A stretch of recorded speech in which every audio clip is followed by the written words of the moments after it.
Hi viewers, আজকে আমরা বানাবো বেগুন ইলিশ। তো এখানে প্রথমে টমেটো, 4টা কাঁচামরিচ, পেঁয়াজ বাটা, রসুন বাটা নিয়েছি। তারপর আমি বেগুন আর আলু কেটে নিয়েছি। এখন আমি হালকা মশলা দিয়ে ইলিশ মাছগুলা মাখিয়ে এখন ইলিশ মাছগুলো আমি গরম তেলে ছেড়ে দিলাম। তো এটা ভালোভাবে একটু ফ্রাই করব, মানে নরম থাকতেই আমি এগুলোকে ফ্রাই করে নিব।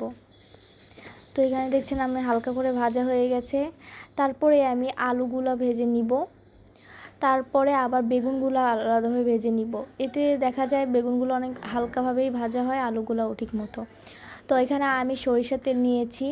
তারপরে এখানে পেঁয়াজ বাটা দেওয়া হয়েছে, লবণ, হলুদের গুঁড়া, লাল মরিচের গুঁড়া আর এখানে কিছু জিরা দেওয়া হয়েছে। দিয়ে ভালোভাবে নেড়ে চেড়ে এখানে অল্প কিছু পরিমাণ পানি দিয়েছি আমি। তারপরে বেগুন আলুগুলো ছেড়ে দিলাম। ভালোভাবে কষানোর পর আমি এখানে পরিমাণ মতো পানি দিব। তো এখানে দেখছেন খুবই ভালোভাবে আমি কষিয়ে নিয়েছি।